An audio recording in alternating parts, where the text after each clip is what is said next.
اور جب ہم نے تم سے عہد کر لیا اور کوہ طور کو تم پر اٹھا کھڑا کیا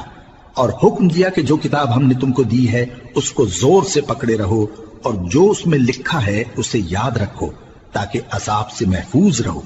پھر تم اس کے بعد عہد سے پھر گئے، سو اگر تم پر اللہ کا فضل اور اس کی مہربانی نہ ہوتی تو تم خسارے میں پڑ گئے ہوتے۔ اور تم ان لوگوں کو خوب جانتے ہو جو تم میں سے ہفتے کے دن مچھلی کا شکار کرنے میں حد سے تجاوز کر گئے تھے،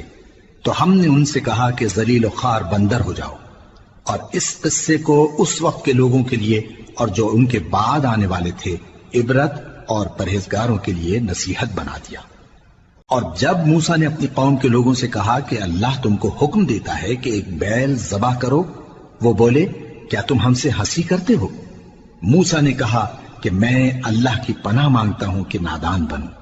انہوں نے کہا کہ اپنے پروردگار سے التجا کیجئے کہ وہ ہمیں یہ بتائے کہ وہ بیل کس طرح کا ہو۔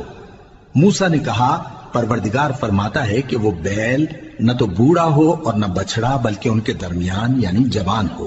سو جیسا تم کو حکم دیا گیا ہے ویسا کرو۔ انہوں نے کہا اپنے پروردگار سے درخواست کیجئے کہ ہم کو یہ بھی بتا دے کہ اس کا رنگ کیسا ہو۔ موسیٰ نے کہا پروردگار فرماتا ہے کہ اس کا رنگ گہرا زرد ہو کہ دیکھنے والوں کے دل کو خوش کر دیتا ہو۔ انہوں نے کہا اب کے پروردگار سے پھر درخواست کیجئے کہ ہم کو بتا دے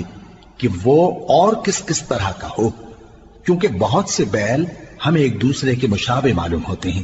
اور اللہ نے چاہا تو ہمیں ٹھیک بات معلوم ہو جائے گی۔ موسیٰ نے کہا کہ اللہ فرماتا ہے کہ وہ بیل کام میں لگا ہوا نہ ہو، نہ تو زمین جوتتا ہو اور نہ کھیتی کو پانی دیتا ہو، بے عیب ہو، اس میں کسی طرح کا داغ نہ ہو۔ کہنے لگے اب تم نے سب باتیں درست بتا دی، غرض بڑی مشکل سے انہوں نے اس بیل کو ذبح کیا جبکہ وہ ایسا کرنے والے لگتے نہ تھے۔ اور جب تم نے ایک شخص کو قتل کیا تو اس میں باہم جھگڑنے لگے، حالانکہ جو بات تم چھپا رہے تھے اللہ اس کو ظاہر کرنے والا تھا۔ چنانچہ ہم نے کہا کہ اس بیل کا کوئی سا ٹکڑا مقتول کو مارو،